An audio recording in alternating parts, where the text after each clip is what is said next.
எல்லாரும் அமர்ந்த வண்ணமாய் 2 கரங்களை உயர்த்தும் போது உங்களுக்காக இந்த ஜெப நாட்கள் எல்லா சர்வீஸ்லையும் ஜெபிப்போம் என்று சொன்ன வார்த்தையை நிறைவேற்ற மன்னிக்கணும். கைகளை கீழே போடுங்க. எரேமியா 29:14 மட்டும் வாசித்து நான் அதற்கு பின்பு வார்த்தைக்குள் போகிறேன். 29:14 of the book of Jeremiah. I will be found by you, says the Lord, and I will bring you back from your captivity. I will gather you from all the nations and from all the places where I have driven you, says the Lord, and I will bring you to the place from which I caused you to be carried away captive. நான் உங்களுக்கு காணப்படுவேன் என்று கர்த்தர் சொல்கிறார். நான் உங்கள் சிறையிருப்பை திருப்பி நான் உங்களை துரத்திவிட்ட எல்லா ஜாதிகளிலும் எல்லா இடங்களிலும் இருந்து உங்களை சேர்த்து நான் உங்களை விலக்கியிருந்த ஸ்தலத்துக்கே உங்களை திரும்ப வர பண்ணுவேன் என்று கர்த்தர் சொல்லுகிறார். எல்லாரும் கையை உயர்த்தும் போது எல்லாரும் இந்த நாட்களில் ஜெப நாட்களில் ஒரு பெரிய வெற்றியை நம்ம காணணும்.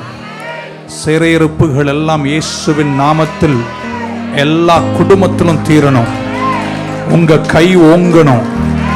சத்துரு உங்களை சிதறடித்தது உண்மைதான், சில விஷயங்களில் தள்ளப்பட்டது உண்மைதான். ஆனால் இயேசுவின் நாமத்தில் ஜெபத்தோடு அறிக்கை செய்கிறேன், உங்கள் சிறையிருப்பு இந்த 21 நாள் ஜெபத்தில் கர்த்தர் திருப்ப போகிறார். உங்களை மீண்டும் அந்த ஸ்தலத்துக்கு திருப்புவார்.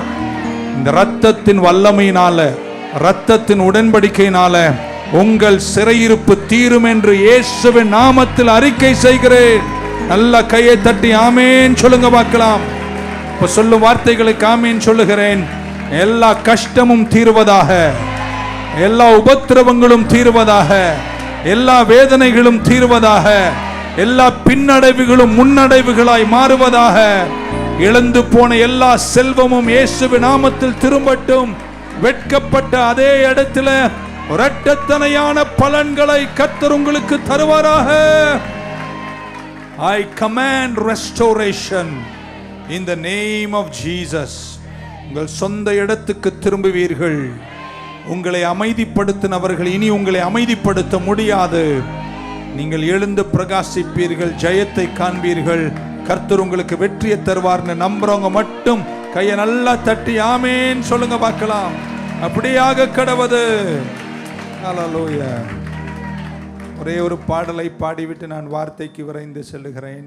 என் தேவனே என் இயேசுவே, பி ஃபிளாட்ல கொடுங்க. Thank you Jesus. என் தேவனே என் இயேசுவே, உம்மையே நேசிக்கிறேன்.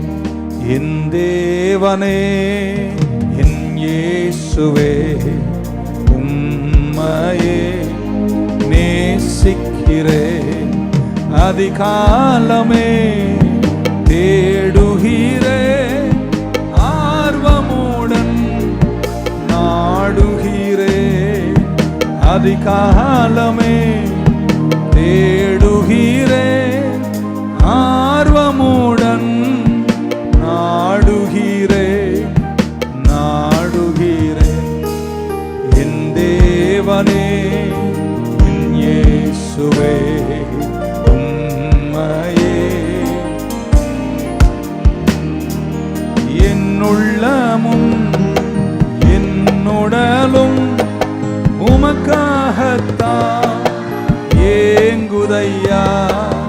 என் உள்ளமும் என் உடலும் உமக்காகத்தான் ஏங்குதையா, ஏங்குதையா. என் தேவனே என் இயேசுவே, உம்மையே துணையாளரே, உம் சிறகின் நிழலில் தானே களி கூறுவேன். துணையாளரே, உம் சிறகின் நிழலில் தானே களி கூறுவேன், களி கூறுவேன். என் தேவனே என் இயேசுவே, உம்மையே நேசிக்கிறேன். என் தேவனே என்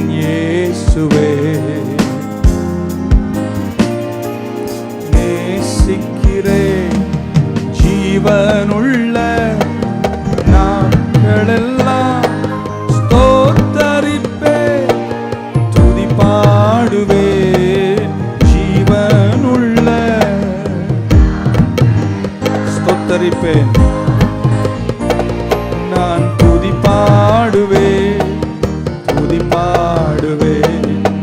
என் தேவனே, என் இயேசுவே, உம்மையே தேடுகிறேன்.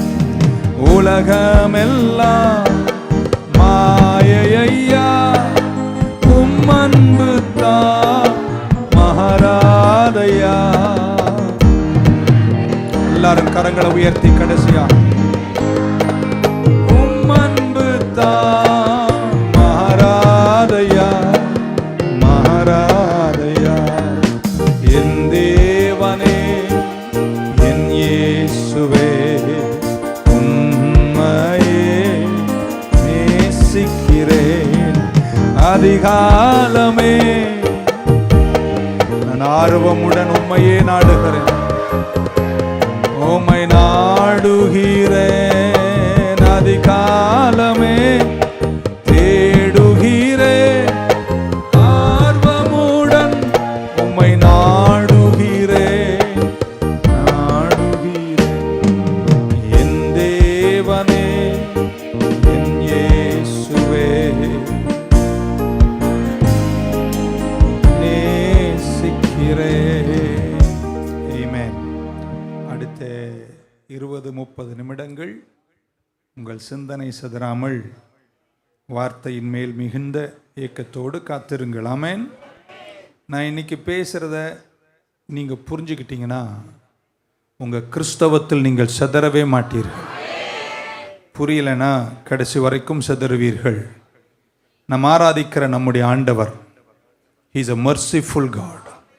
அவர் இரக்கமுள்ள தெய்வம். இங்கிலீஷில் சொன்னால் God has mercy அல்ல, God is merciful. அவர் இரக்கம் உள்ளவராகவே இருக்கிறார். இன்னொரு வார்த்தையை சேர்த்துக்கிறேன். ஆனால் இரக்கமுள்ள அந்த தெய்வம் நீதி உள்ளவராகவும் இருக்கிறார். நீதியாய் இருந்தார் அல்ல, இருப்பார் அல்ல, இருக்கிறார். சத்தியத்தை அறிவீர்கள், அது உங்கள் வாழ்க்கையை பரிமாணங்களில் கொண்டு போய்விடும். ஸோ ஒன்று த ஜஸ்டிஸ் ஆஃப் காட், இன்னொன்று த மர்சி ஆஃப் காட். தேவனுடைய இரக்கம், தேவனுடைய நீதி. இது ரெண்டு வித்தியாசமான இறை பண்புகள், தி அட்ரிபியூட்ஸ் ஆஃப் காட். ரெண்டு வித்தியாசமாக செயல்படக்கூடியது. ஒன்று இரக்கம், இன்னொன்று நீதி. இறங்குற இடத்துல நீதி செயல்படாது, நீதி இருக்கிற இடத்துல இரக்கம் செயல்படாது. ஆனால் அவர் ரெண்டுமாகவே இருக்கிறார். So how can it work? அது எப்படி செயல்படும்? நீதி என்றால் என்ன? ஒருவனுக்கு தகுந்த தண்டனையை கொடுப்பது நீதி. ஏதோ சொல்லுவாங்களே, ஏதோ திறப்பினும் குற்றம் குற்றமே. அமைதி நிலவ தொடங்கிச்சு. நீதியை வழங்குறோம் அப்படின்னா அவர் செஞ்ச குற்றத்திற்கு தேவையான தண்டனை கண்டிப்பாக கொடுப்பது நீதி. குற்றத்திற்கு தண்டனை நீதி. இரக்கம் என்றால் என்ன? Amen. Is not giving someone what he deserves. அவனுக்கு கொடுக்க வேண்டிய தண்டனையை கொடுக்காமல் அதிலிருந்து தப்பு வைப்பது இரக்கம். ஆமென். செஞ்சான்னு தெரிஞ்சும் அவனுக்கு இரக்கம் பாராட்டுகிறார். ஸோ இரக்கம் வேற, நீதி வேற. இரக்கமும் நீதியும் ஒன்றாய் செயல்பட முடியாது. ஆனால் நாம் ஆராதிக்கிற தெய்வம், இப்போ நம்ம பேசிட்டு இருக்கும் போதும் இப்படி சொல்லட்டுமா, அவர் நீதியாகவும் இருக்கிறார், அவர் இரக்கமாகவும் இருக்கிறார். அது எப்படிங்க ரெண்டும் இருக்க முடியும்? தான் இப்போ சொல்லிட்டேனே முடியாது அப்படின்னு. So how can a God give a person what he deserves at the same time and not give him what he deserves at the same time?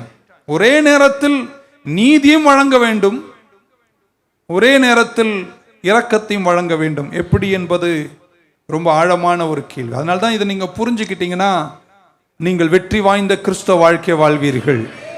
முதலாவது, அவருடைய இறை பண்புகளில் ஒன்று, அவர் இரக்கம், இப்படி சொல்லலாம், முழுமையா இரக்கம் உள்ளவராக இருக்கிறார். He is fully mercy. Amen. கொஞ்சம் குறைவெல்லாம் கிடையாது. அவருடைய இறை பண்புகளில் பல பங்குகள். அவர் நல்லவராக இருக்கிறார், வல்லவராக இருக்கிறார், பெரியவராக இருக்கிறார், சர்வ வியாபியா இருக்கிறார், சர்வ வல்லவராக இருக்கிறார் என்பதில் முக்கியமான ஒரு பண்பு God is mercy. ஆமென். அவர் இரக்கம் உள்ளவராய் இருக்கிறார். ஆமென். அவர் இரக்கம் உள்ளவராய் இருந்தார் அப்படின்னா, அல்லது கொஞ்சம் இருக்கு அப்படின்னா, ஒரு நாள் அந்த இரக்கம் போயிடும். எனக்கு இரக்கம் இருக்கு, நாளைக்கு இருக்குமான்னு தெரியாது உன்னை பார்க்கும்போது. ஆமென். இன்னைக்கு பேசுறேன்னா நாளைக்கு வேற மாதிரி பேசுவேன். ஏன்னா எனக்கு இரக்கம் இருக்கு, ஆனா நான் இரக்கம் அல்ல. அவருக்கு இரக்கம் இருக்கல்ல, அவர் இரக்கமாவே இருக்கிறார். அப்ப அது அவரை விட்டு விலகவே முடியாது. அவருடைய இறை பண்பில் இரக்கம் இருந்துட்டே தான் இருக்கு. God is 100% mercy. ஆமென். அதுவும் எப்பொழுதெல்லாம் அவர் இரக்கமா இருக்கிறார், எப்பொழுதுமே இரக்கமா இருக்கிறார். காலையில் அவருக்கு மூடு நல்லா இருக்கு, அதனால இரக்கமா இருக்கிறாரு. சாயங்காலம் மூடு மாறிடுச்சு, அவருக்கு இரக்கம் இல்லைன்னு உன்னை போட்டு வாங்குவார் அப்படின்னு நான் சொல்லிட்டா, ரெண்டு இறை பண்புகளும் ஒன்றுக்கு விரோதமாய் ஒன்று செயல்பட தொடங்கும். நான் எப்படி இரக்கத்தில் வாழ முடியும் என்ற கேள்வியை நீங்கள் கேட்க வேண்டும். ஆமென். சில நேரம் நான் இப்படி நினைப்பதுண்டு, அவர் நீதியா இருப்பதை விட கொஞ்சம் இரக்கம் அதிகமா இருக்கா, அதனால என்னை காப்பாத்திட்டார் அப்படியும் சொல்ல முடியாது. ஆமென். அவர் இரக்கமாகவே இருக்கிறார்னா 100% இரக்கம் உள்ளவராக இருக்கிறாரு, 100% நீதி உள்ளவராக இருக்கிறார். அப்போ giving you what you deserve and not giving you what you deserve, how do you put them together? உனக்கு தகுந்த தண்டனை வழங்க வேண்டும், அதே நேரத்தில் உனக்கு இரக்கமும் பாராட்ட வேண்டும். ரெண்டுமா இருக்கிறார். நீதியும் இரக்கமும் ஒன்று சேர்ந்து போகாது. எப்படிங்க அது உங்களுக்கு வழங்குவார்? சில நேரம் எப்படி நினைப்பேன், 49% நீதியா இருக்கிறார், 51% இரக்கமா இருக்கிறார், அதனால தப்பிச்சுக்கிட்டேன் அப்படின்னு. அப்படியும் சொல்ல முடியாது. ஏன்னா he is 100% mercy, 100% justice. ஆமென். யோவான் சொல்லுகிறார் 1:17, நியாயப்பிரமாணம் மோசேயினால் கொடுக்கப்பட்டது, கிருபையும் சத்தியமும் இயேசு கிறிஸ்துவினால் வந்தது. சோ நான் ஆராதிக்கிற தெய்வம் கிருபையும் நிறைந்தவரா இருக்கிறாரு, சத்தியமும் நிறைந்தவரா இருக்கிறார். கிருபை என்பது இரக்கம் பாராட்டுகிறார், தயவு பாராட்டுகிறார், தகுந்ததை தராமல் நம்மை தப்பு வைக்கிறார். ஆனால் சத்தியம் நிறைந்தவரா இருக்கிறார். சத்தியம் தான், அதை மாற்றவே முடியாது. ஆனால் ரெண்டுமா இருக்கிறார். ரெண்டு பைபிள் மீண்டும் சொல்லுகிறது. ஆமென் சொல்ல மாட்டீங்களா? சோ இந்த இரண்டு இறை பண்புகளும் ஒன்றுக்கு விரோதமாய் ஒன்று செயல்படுகிறது என்றால், இது நடுவில் பாவியாய் இருக்கிற நான், பாவத்தில் இருக்கிற நான் எப்படி தப்பித்துக் கொள்வேன்? ஒரு உலக நீதிபதி எடுத்துக்கொள்வோம். இப்போ கெஸ்ட்ரையா இருக்கார், அவர் சட்டம் படித்திருக்கிறார். அந்த நீதிபதி இரக்கம் உள்ளவராக இருக்கணும்னு விரும்புகிறார். he wants to be merciful. ஆனால் சட்டம் அவர்கிட்ட ஒன்று டிமாண்ட் பண்ணுது. உன் இதயத்தில் அந்த கைதி மேல இரக்கம் இருந்தாலும் சட்டத்தின்படி நீ என்ன செய்ய வேண்டும்? நீதி வழங்க வேண்டும் என்று சட்டம் அவரை வலியுறுத்தும், தள்ளும் என்பதனால் தன் இருதயத்தில் ஒரு குற்றவாளியின் மேல ஒரு நீதிபதிக்கு இரக்கம் இருந்தாலும் அவர் இரக்கத்தின்படி தீர்ப்பு சொல்லாமல் நீதியின் சட்டத்தின்படி தான் தீர்ப்பு சொல்லுவார். உலக நியாயாதிபதியை சொன்னேன்.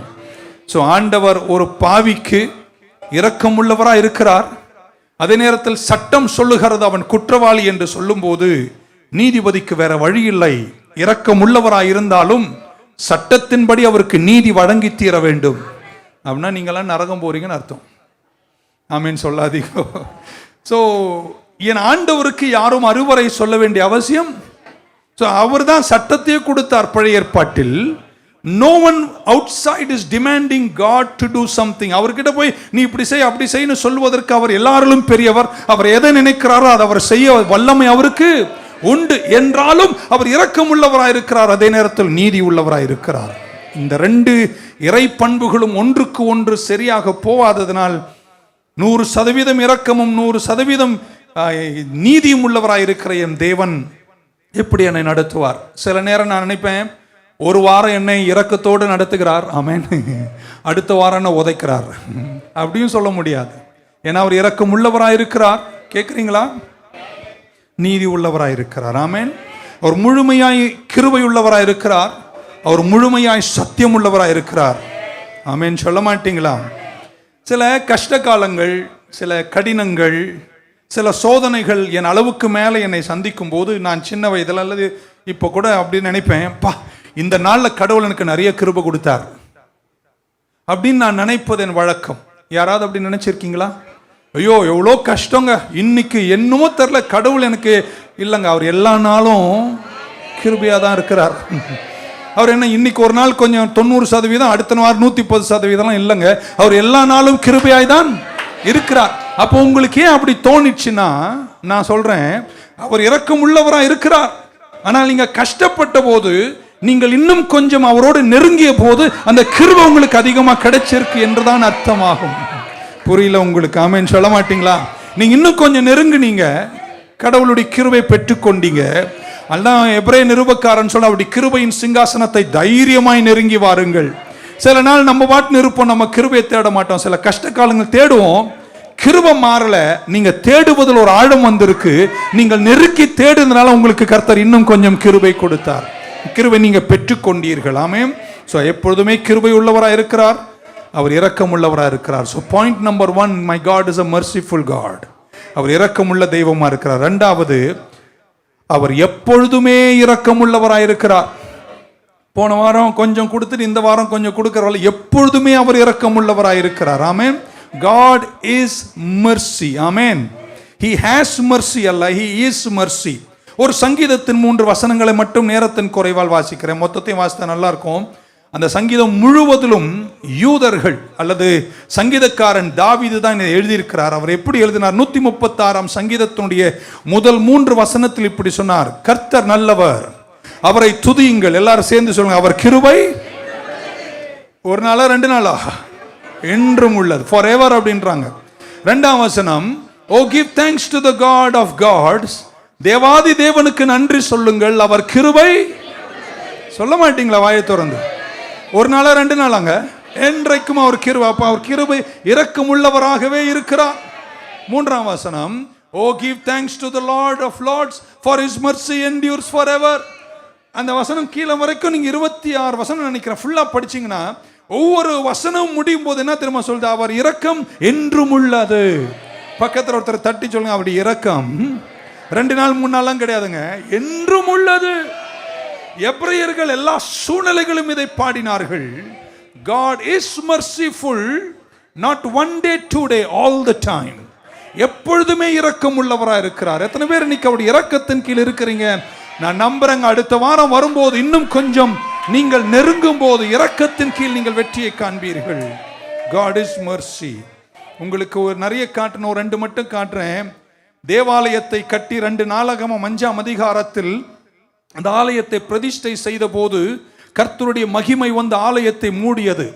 ஆசாரியர்கள் நின்று பணிவடை செய்ய முடியாமல் கீழே அழுத்தப்பட்டார்கள். அந்த ஆலயம் அன்றைக்கு மகிமை காணும் போது அந்த ஆலயத்தில் இந்த எபிரேயர்கள் பாடின சங்கீதம் வேறு எதுவும் அல்ல, இந்த 136ஆம் சங்கீதத்தை தான் பாடினார்கள். கர்த்தர் நல்லவர், அவரை துதியுங்கள், அவர் கிருபை.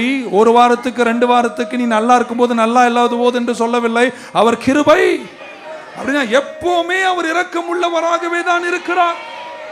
இருக்கீங்கன்னு நினைக்கிறேன்.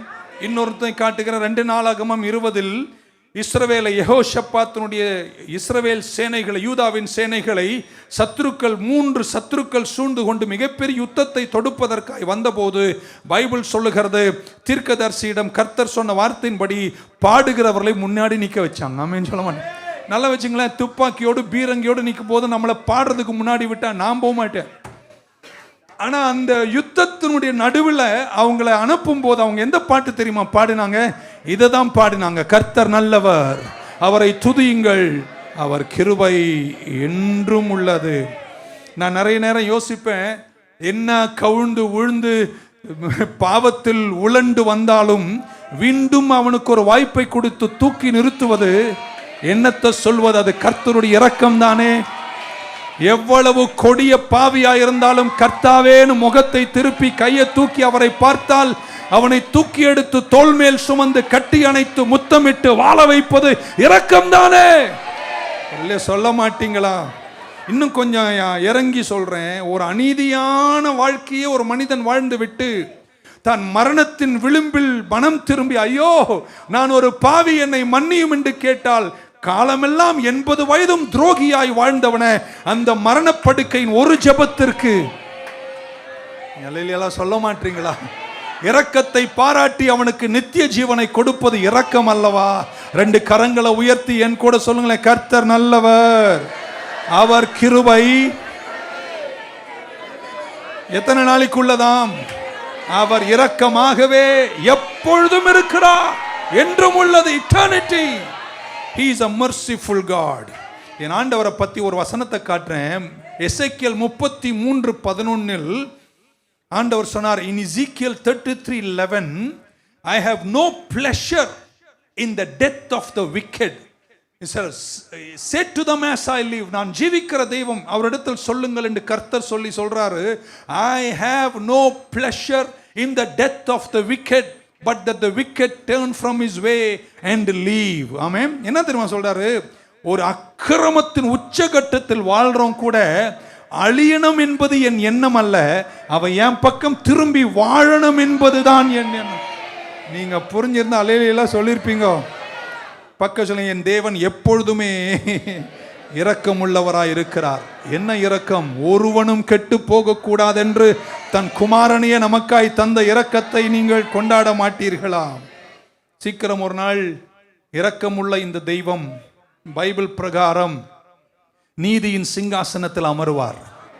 அவர் நீதிபதி, அவர் நீதிபரராய் உட்காருவார். ஆமென் சொல்ல மாட்டீங்களா? அதனால இந்த காலங்களை நீங்கள் எந்த அளவிற்கு இரக்கத்தின் கீழ் வாழுகிறீர்களோ அதை பெற்றுக்கொள்ளணும். Because very soon one day he will set up the throne of judgment. God is always gracious. God is always truth. God is always merciful. God is always justice. கர்த்தர் இரக்கம், கர்த்தர் நல்லவர், கர்த்தர் கிருபை, கர்த்தர் எப்பொழுதுமே சத்தியமா இருக்கிறார், கர்த்தர் எப்போதுமே நீதி உள்ளவராகவும் இருக்கிறார். ஏங்க எப்படிங்க ரெண்டத்தையும் ஒரே நேரத்தில் கொடுப்பீங்க?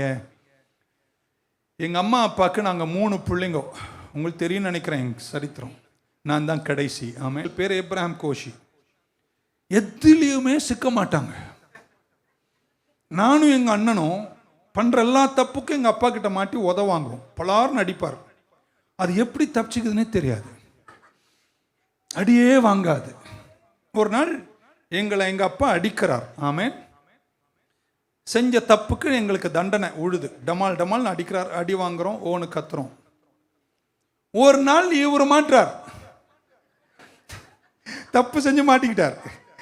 எங்க அப்பா சொக்கா பிடிச்சி கேட்டார், டே இப்போ உன்னை அடிக்கட்டான்னு கேட்டார். என்ன தெரியுமா சொன்னா? அண்ணனை அடிங்கட்டான். புரியல உங்களுக்கு?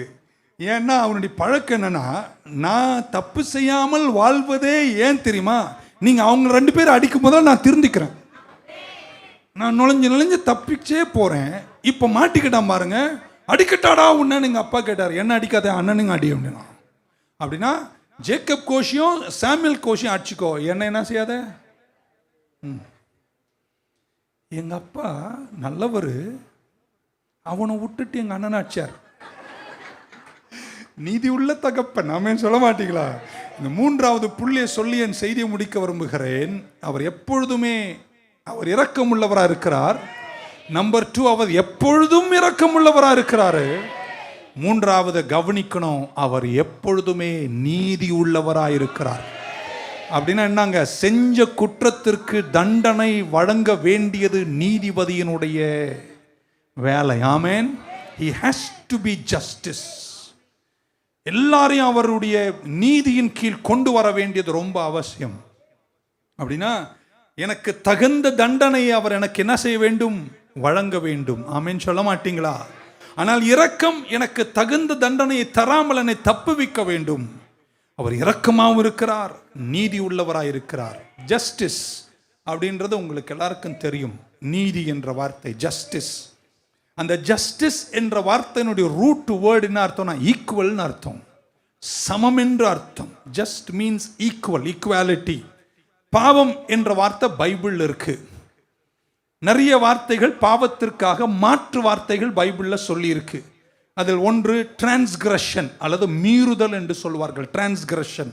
இன்னொரு முக்கியமான வார்த்தை சங்கீத புஸ்தகத்திலும் மற்ற இடத்திலும் பயன்படுத்தப்பட்ட பாவத்திற்கு இணையான இன்னொரு வார்த்தை இனீக்விட்டி. இன்இக்விட்டி அப்படின்னு ஒரு வார்த்தை, இனீக்விட்டி. உங்களுடைய அக்கிரமங்கள் நான் பார்த்தபடினால் உங்கள் ஜெபத்தை கேட்க மாட்டேன் அப்படின்னு சொன்ன வார்த்தை உங்களுக்கு இனீக்விட்டி என்ற வார்த்தை. அந்த இனீக்விட்டி என்ற ஆங்கில வார்த்தை where does this word come from அப்படின்னா இன் ஈக்விட்டி அப்படின்னு அர்த்தம். மீன்ஸ் நாட் ஈக்குவல், சமமானவர்கள் அல்ல. நீங்க எல்லாரும் வலது கையை உயர்த்துங்க பார்க்கலாம். நீங்க எவ்வளவு பெரிய ஆளா இருந்தாலும் என் தேவனுக்கு நீங்கள் சமமானவர்கள் அல்ல. அவர் பரிசுத்தர், பரிசுத்தர், பரிசுத்தர். நீங்கள் பாவத்திலிருந்து வந்தவர்கள். நீங்கள் ஒரு நாளும் அவருக்கு சமமா இருக்கவே முடியாது. ஏன்னால் அவர் நீதியுள்ள தெய்வம். He is a holy God. கவனமா கேட்கணும், என் செய்தியை முடிக்க போறேன். ஆமென் சொல்ல மாட்டீங்களா? சோ பாவம் நம்ம என்ன செய்தது? தேவனுக்கு சமமாய் இருப்பதை நம்மை விட்டு தடுத்து விட்டது. சோ நீங்க யாருமே தேவனுக்கு சமமாய் இருக்க முடியவில்லை. ஆமென். இப்போ நீதிமன்றம் போகும்போது நம்ம நாடுகள் நம்முடைய நீதிமன்றங்களில் ஒரு தராசு இருக்கும். பார்த்துருக்கீங்களா? தராசு இருக்கும், இப்படி கையில் பிடிச்ச மாதிரி இருக்கும், நிறைய சிம்பிள்ஸ் இருக்கும். உலகம் எங்கும் கொஞ்சம் வித்தியாசங்கள் இருக்கும், ஆனால் எல்லா நீதிமன்றத்திலும் உலகத்தில் தராசு இருக்கும். நம்ம ஊரில் ஒரு பெண்மணி கண்ணை கட்டிட்டு இருக்கும். இப்போ நான் அதுக்கு வரல, தராசு எடுத்துக்கிறேன். தராசுக்கு எடுத்த 2 பாத்திரம் இருக்குது, 2 சைடு இருக்கா இல்லைங்களா? இந்த பக்கம் ஒன்று இருக்கு. நான் எப்படி நினைக்கிறேன்னா, ப்ராசிக்யூட்டர் அப்படின்னா வழக்கு தொடுப்பவருடைய நியாயங்களை இந்த பக்கம் வைக்கிறாரு. ஆமென். வழக்கு தொடுத்தவர்கிட்ட இருந்து தன்னை பாதுகாக்கிற நியாயங்களை இந்த பக்கம் வைக்கிறாரு. 2த்தையும் கேட்டு நீதிபதி என்ன செய்ய வேண்டும்? நீதியை சிலர்லாம் என்ன பார்க்குற அந்த பார்வை, ஓகே, நீதி வழங்க வேண்டும். ஸோ டிஃபென்ஸ் அட்டார்னி அவருடைய டிஃபென்ஸ் எல்லாம் ஒரு சைடில் வைப்பாரு, குற்றம் சாட்டப்பட்டவர் அவருடைய நியாயத்தை இன்னொரு பக்கம் வைப்பாரு. ஆமென். 2த்தையும் கேட்டு நீதி வழங்க வேண்டியவர் நீதியை வழங்க வேண்டும். இருக்கீங்களா உயிரோட? நான் இப்போ கொஞ்சம் வித்தியாசமாக நினைக்கிறேன். இப்போ எப்படி நான் நினைக்கிறேன்னா, ஒரு பக்கத்தில் ப்ராசிக்யூஷன், டிஃபென்ஸ் ரெண்டும், குற்றம் சாட்டப்பட்டவரும் குற்றம் செய்தவரும் எல்லாருடைய நியாயங்களும் ஒரு பக்கம் வைக்கப்படுகிறது, இன்னொரு பக்கத்தில் நீதி வைக்கப்படுகிறது. ஆமென் சொல்ல மாட்டீங்களா? இந்த நீதியை வைக்கும்போது நம்மள எல்லாரையும் அதில் சேர்த்துப்போம். குற்றம் உள்ளவர்கள் மட்டும், நீங்களாம் சிலர்லாம் தேவனை விட பரிசுத்தவான்கள் பாருங்க. ஸோ குற்றம் உள்ள நம்ம எல்லா என் நன்மையான குற்றமும் எதிரான குற்றமும் ஒரு பக்கத்தில் இருக்கும்போது, நீதி ஒரு பக்கத்தில் வைக்கும்போது எப்படி இருக்குன்னா, நீதி ஓங்கும், நம்ம மேலே போயிடும். ஆமென். அது கீழே இறங்குனா நீதி அவ்வளோ வெயிட்டு. அந்த நீதிக்கு முன்பாக நம்ம என்னதான் சொன்னாலும் நிற்கவே முடியாது. ஆமென் சொல்ல மாட்டீங்களா? அந்த தராசு வேற லெவலில் போகுது. ஆமென். நீங்கள் இந்த பக்கம் குதிக்கலாம். ஆமென் சொல்ல மாட்டீங்களா? ஆடலாம், பாட்டை ரொம்ப ராகமாக பாடலாம், நிறைய நன்மைகளை செய்யலாம், தலகீழாக நின்று ஜெபம் பண்ணலாம். நான் ரட்சணத்தை குறித்து பேச போகிறேன், முடிக்க போகிறேன். நீங்கள் என்னதான் பண்ணாலும் அந்த நீதிக்கு சமமாய் நீங்கள் யாரும் நிற்கவே முடியாது. ஏன்னா அவர் நீதிபரராக இருக்கிறார். So how in this world can you and I become equal with God? தேவனோடு கூட அந்த நீதிக்கு முன்பாக பரிசுத்தர், பரிசுத்தர், பரிசுத்தர் என்று சொல்லப்படுகிற அந்த தேவனோடு நீங்களும் நானும் எப்படிதான் இணையாக ஈக்குவலாக நிற்க முடியும்? நிற்கவே முடியாது. மீண்டும் சொல்லுகிறேன், அவர் இரக்கமுள்ளவராய் இருக்கிறார். அவர் எப்பொழுதும் இரக்கமுள்ளவராய் இருக்கிறார். அவர் நீதியும் உள்ளவராய் இருக்கிறார். ஒரு சொல்ல மாட்டீங்களா? நான் இப்படி நினைக்கிறேன். ஆமென் சொல்ல மாட்டீங்களா? அப்போ எப்படிங்க? தகுந்த தண்டனையை கொடுக்கவும் வேண்டும், தகுந்த தண்டனை கொடுக்காமலும் இருக்க வேண்டும். கேட்டவங்க ஒரு ஆமென். தகுந்த தண்டனை கொடுக்கவும் வேண்டும், தகுந்த தண்டனை கொடுக்காமலும் இருக்க வேண்டும். ஆமென் சொல்ல மாட்டீங்களா? ஏன்னா எங்கள் அண்ணன் சொன்னது என் ஞாபகத்துக்கு வருது. என்னை அடிக்காதீங்க, எங்கள் அண்ணனை அடிங்கன்னாரு. அதனால் இந்த பக்கத்தில் என்னுடைய தராசில் எனக்கு வெயிட் அதிகமாகி பாவத்தின் அழுத்தமும் குற்றத்தின் அழுத்தமும் நீதிக்கு முன்பாக செல்லாமல் நான் இறங்கி போகும்போது, ஆமென் சொல்ல மாட்டீங்களா, ஒன்று மட்டும்தான் அவருக்கு முன்பாக என்னை அவரோடு சமமாய் நிறுத்தும், அது வேறொன்றும் அல்ல. ஆமென் சொல்ல மாட்டீங்களா? இயேசு என் உள்ளத்துக்குள்ள வருகிறார். இந்த தராசுக்குள் அவர் வந்தபோது, ஆமென் சொல்ல மாட்டீங்களா, அந்த நீதியும் இந்த தராசும் சமமாய் நிற்கிறது. வேறு எந்த வழியும் இந்த உலகத்தில் கொடுக்கப்படவில்லை.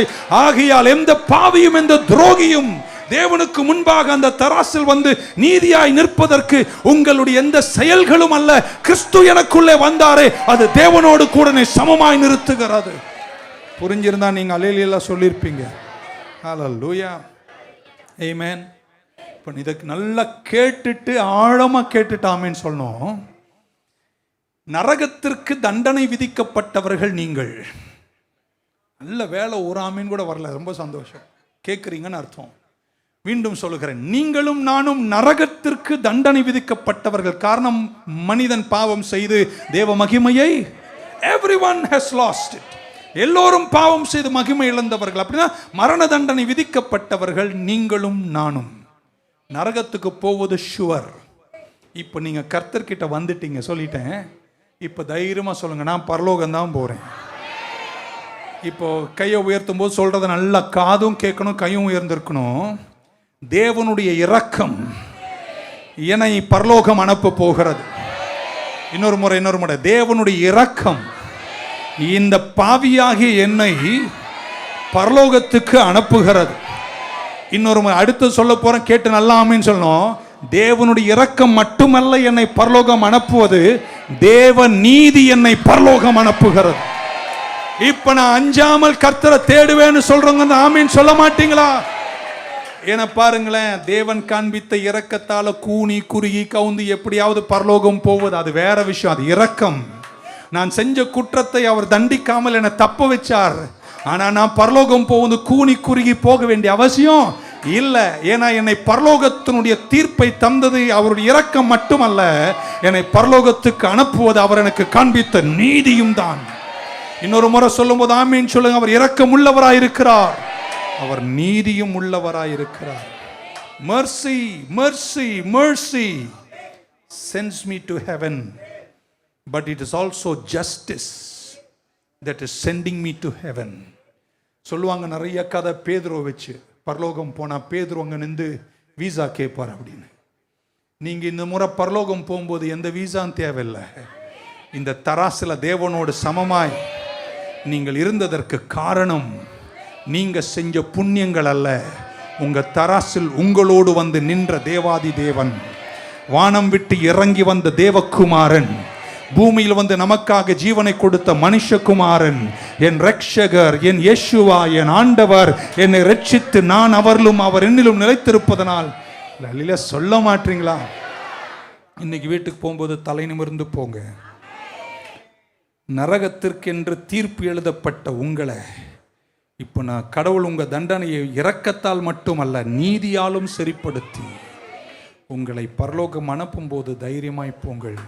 Let me read one more verse and I will close. 1 யோவான் 1:9. நம்முடைய பாவங்களை நாம் அறிக்கையிட்டால் பாவங்களை நமக்கு மன்னித்து எல்லா அநியாயத்தையும் நீக்கி நம்மை சுத்திகரிப்பதற்கு அவர் உண்மையும். சொல்லலையே நீங்களாம், நான்லாம் அப்படி மேலே குதிச்சுட்டு கீழே ஊந்திருக்கணுங்க. அவர் உண்மை உள்ளவர் மட்டுமல்ல, அவர் யாரா இருக்கிறாருங்க? பக்கத்தில் நான் பரலோகம் போவது இரக்கத்தால மட்டுமல்ல நீதியால் போகிறேன். கர்த்தர் பக்கம் திரும்பினவங்கெல்லாம் ஒரு அல்லேலூயா சொல்லுங்க பார்க்கலாம். அவர் உங்களை உங்களை உங்களை சுத்திகரிப்பதற்கு அவர் உண்மையும் நீதியும் உள்ளவராக இருக்கிறார்னா, இன்னைக்கு அவருக்கு சமமாய் நின்று கொண்டு பரலோகத்தின் மகத்துவங்களை கொண்டாடுவதற்கு காரணம் அவர் என்னண்டை வந்ததனால், நான் அவருக்குள் இருப்பதனால், அவர் பக்கம் நான் திரும்பிய போது என் பாவங்களை அறிக்கை செய்ததனால், அவர் பக்கம் நான் திரும்பினதனால் என்னை அவர் மன்னிப்பதற்கு உண்மை மட்டுமல்ல நீதி உள்ளவராக இருக்கிறார். எல்லாரும் கை உயர்த்தி என் கூட சொல்லுங்க, என் ஆண்டவர் எப்பொழுதுமே இரக்கம் உள்ளவராகவே இருக்கும்போது அதே நேரத்தில் அவர் எனக்கு நீதியும் உள்ளவராய் இருப்பதனால் நான் பரலோகம் செல்வது நிச்சயம். பயப்படாமல் எழுந்து மிச்சத்தை வாழு. பலத்தின் மிகுதியால் 80, எங்க அறிக்கை 120 முடிக்கும் போது நீங்கள் செல்ல போவது நித்திய ஜீவன். இனி நீங்க செதறவே கூடாது உங்க வாழ்க்கையில். இங்கிலீஷ்ல ரொம்ப நல்லா இருக்கு. If we confess our sins, he is faithful and justice. அவர் உண்மையும் ஜஸ்டுமா இருக்கிறாராம், என்னை மன்னித்து நித்தியம் சேர்க்க. ஸோ உங்களை அவர் நீதிகரித்து உங்கள் பாவங்களெல்லாம் தன் குமார நிமித்தமாய் மன்னித்து உங்கள் பாவங்களுக்காய் மன்னித்து உங்களை நீதி உள்ளவர்களாய் நிறுத்தின அவருடைய நீதிக்காய் கர்த்தருக்கு நான் நன்றி சொல்லி, இயேசுவினுடைய பூமிக்குரிய ஊழியத்தின் கடைசி பங்கு வந்தபோது சீஷர்களை பார்த்து இயேசு சொன்னார், மனுஷகுமாரன் எருசலேம் போக வேண்டும், அவர் சாகணும், அவர் செத்தாலே ஒழிய உங்களுக்கு வாழ்வு இல்லைன்றார். பேதுருக்கு அது ரொம்ப ஒரு சென்டிமெண்டல் ஆள். அவர் இயேசுவை ஓரமாக கொண்டு போய் எல்லாரும் முன்னாடியும் திட்டல பாருங்கள். அதுவே ஒரு பெரிய விஷயம். ஏன்னா அவர் அப்படிப்பட்டவரில் கத்தியை கூட எடுத்து காதை வெட்டக்கூடியவர்.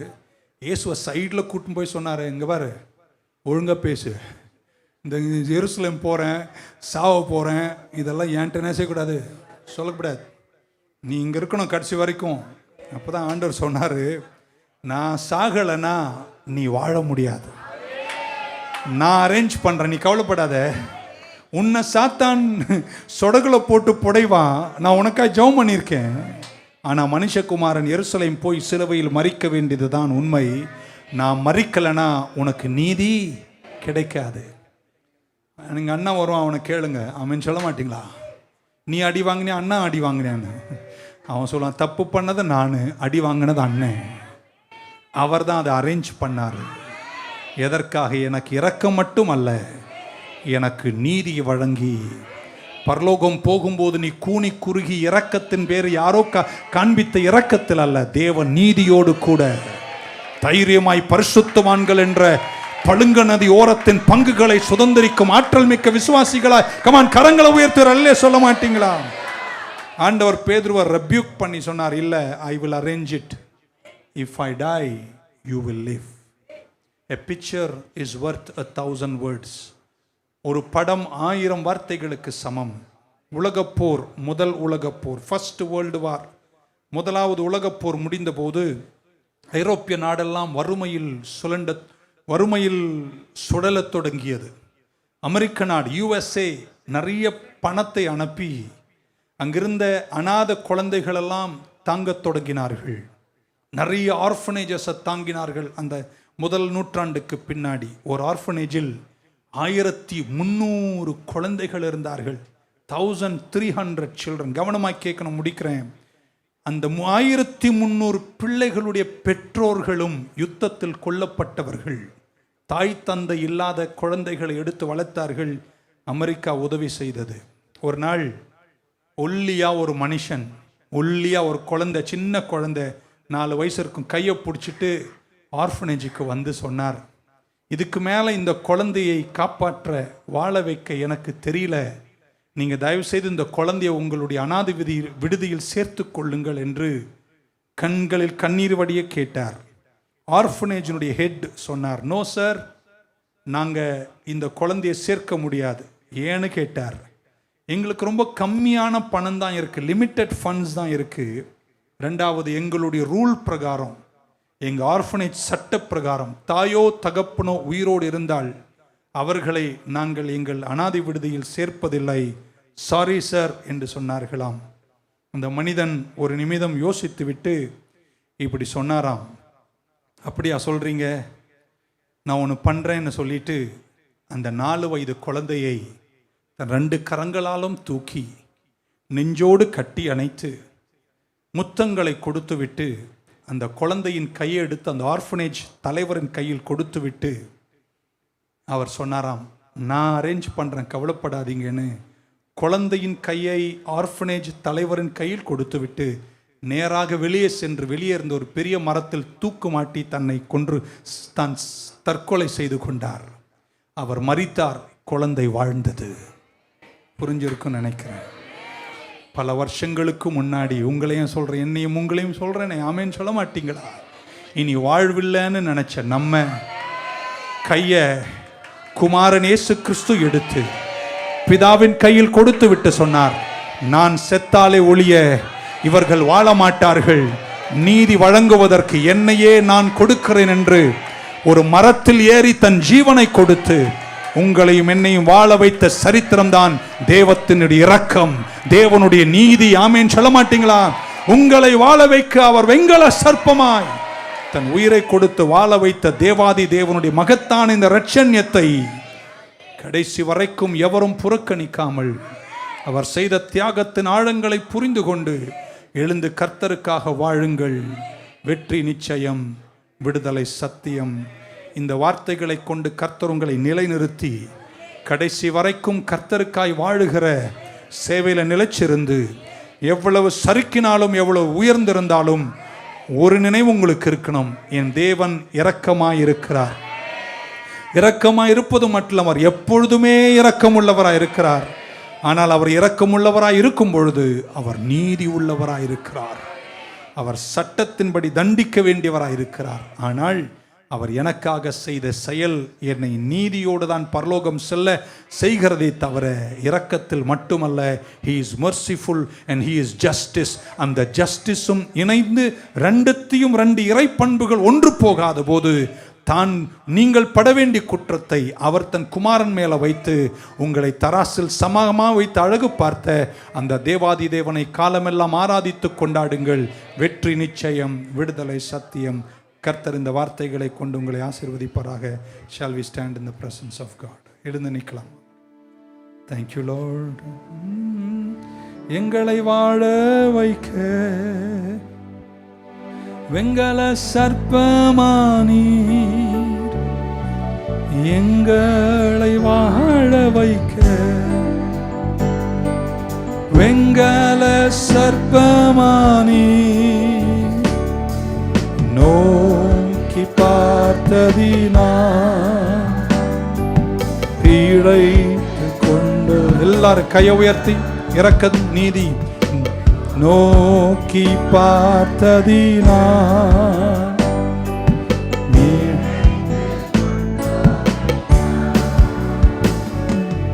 ஒப்பு கொடுத்தீரையா,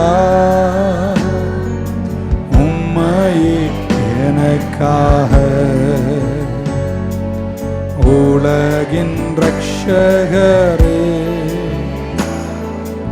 உன்னத பலியாக நித்திய ஜீவன் பெற நீதிமானாய் மாற. சொல்லுங்களா ஒரு குரலாக, நித்திய ஜீவன் பெற நீதிமானாய் மாற தரும் கனியா சிலுவாயில் தொங்கி நீரே, தரும் கனியா சிலுவாயில் தொங்கி நீரே. ஒப்பு கொடு. எல்லாரும் ரெண்டு கையை உயர்த்தி உம்மை எனக்காக உலகின் ரட்சகர் உன்னத. ரெண்டு கரங்களை உயர்த்தும் போது சபையை பார்த்து, நீங்க மீட்கப்பட்ட பரிசுத்தவான்கள். ஆனா இந்த சத்தத்தை கேட்கிற யாரேனும் இன்னும் அவருடைய இரக்கம், அவருடைய நீதியின் மேன்மைகளை புரிந்து கொண்டு அவரை ஏற்றுக்கொள்ளாத ஒரு வாழ்க்கை நீங்க வாழ்வீங்கன்னா, இன்னைக்கு சொல்றாங்க, இயேசு இல்லாத ஒரு வாழ்க்கையே அல்ல. உன் வாழ்க்கைக்குள் பிரவேசித்து உன்னை நீதியில் நிலைக்கச் செய்ய என் தேவன் உண்மை உள்ளவராய் இருக்கிறார். எத்தனை பேர் வாங்கன்னு சொல்வீங்க? இயேசுவே என் உள்ளத்துல வாங்க, என் பாவங்களை மன்னியும், என் இடத்துல நீங்க எனக்காக செய்த தியாகத்தை நான் நினைக்கிறேன், என் வாழ்க்கைக்குள்ள வாங்க. பாவி என்பதை நான் உணர்கிறேன், நீர் எனக்காக மரித்தீர், நான் கேட்க கூட இல்லை, நீரை என்னை தேடி வந்து வாழ வைத்தீர். நான் இன்னைக்கு மீண்டும் பிறந்த தேவ பிள்ளையாய் வாழ்ந்து ஒரு நாள் இந்த மண்ணை விட்டு போகும்போது தைரியமாக கண்ணை மூடி நித்திய ஜீவனில் பழுங்கு நதியோரத்தில் பரிசுத்தவான்களுக்கு ஆயத்தம் பண்ண பங்கில் பிரவேசிக்க நீர் எங்களை இரக்கத்தினால் மட்டுமல்ல தேவ நீதியினால் ஆயத்தப்படுத்தின உங்க கிருபை நினைத்து நான் நன்றி சொல்லுகிறோம். என் கடைசி மூச்சு வரைக்கும் கர்த்தருக்காக நான் வாழுவேன், அந்த ஓட்டத்தை நான் ஜெயமாக ஓடுவேன். பவுல் அழகாய் திமுத்தியோ என்ற இளைய குமாரனுக்கு சொன்னார், நல்ல போராட்டத்தை போராடினேன், விசுவாசத்தை காத்துக்கொண்டேன், ஜீவியத்தை காத்துக்கொண்டேன், இப்பொழுது ஜீவ கிரீடம் எனக்காக. எல்லாருடைய கரங்களை உயர்த்தி, நித்திய ஜீவன் பெற நீதிமானாய் மாற நித்திய நித்திய ஜீவன் பெற நீதிமானாய் மாற ஜீவன் தரும் கனியா சிலுவாய் தொங்கி நீரே ஜீவன் தரும் கனியா சிலுவாயில் தொங்கி நீ. ரெண்டு கரங்களை உயர்த்தி ஆஹா அல்லேலூயா ஆஹா அல்லேலூயா ஆஹா அல்லேலூயா ஆஹா அல்லேலூயா. Yeshua, my Savior, my Lord, my God, my King, my mercy, my justice, my everything, my grace. Hallelujah.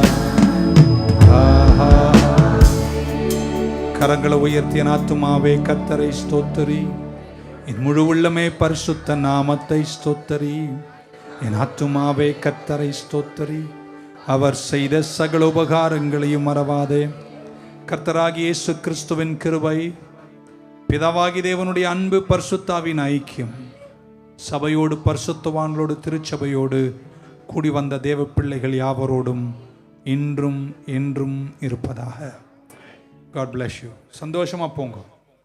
நித்திய ஜீவன் பெற நீதிமானாய் மாற நித்திய ஜீவன் பெற நீதிமானாய் மாற ஜீவன் தரும் கனியா சிலுவாய்